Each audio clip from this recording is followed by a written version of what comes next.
Hi, my name's Ed Shanshala. I'm the CEO of Ammonoosuc Community Health Services. At ACHS, we provide primary preventive health care. We do so that each of us can stay healthy. Why each of us stay healthy is a very personal and unique story. The following is a personal and unique story of one of our friends, families, or neighbors and why they stay healthy. I was diagnosed with synovial sarcoma, which is a rare soft tissue cancer, in the spring of 2015. And it was a very unexpected diagnosis. I went in with what they thought was a torn rotator cuff and came out with a very aggressive cancer. Mental health is inextricably linked to physical health. And I would say in the first 18 months of my recovery process, it was as challenging for me as the actual physical reconstruction of my body. My body underwent some really extensive modifications. I'm missing muscles, I have nerve damage, and it took a long time for me to get everything back in working order. To look at me now, you would not think that I had ever been sick.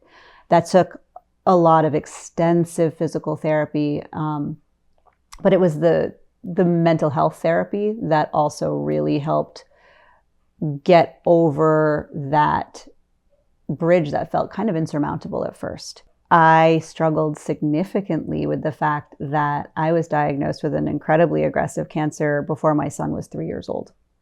And I was very, very afraid I was going to die.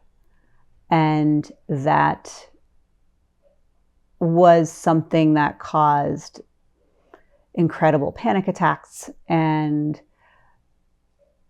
depression significantly, in a way that is very different from someone who might be expressing suicidal ideation or wanting to end their life. It looks different for a cancer patient.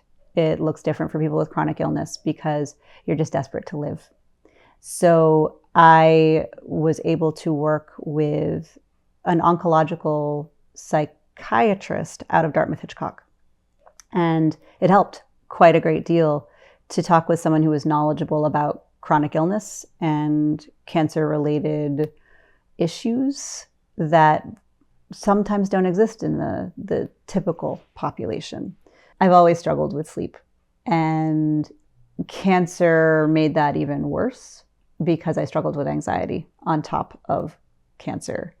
So it made my sleep challenges even more significant.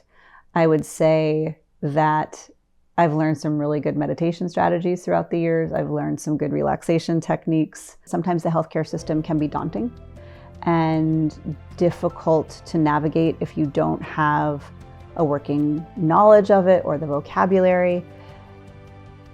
I think finding people who can help you, finding a patient advocate, finding a healthcare worker who you can talk to, having a partner or a friend who's willing to be there with you to take notes and listen and help you follow up. Those things are incredibly important.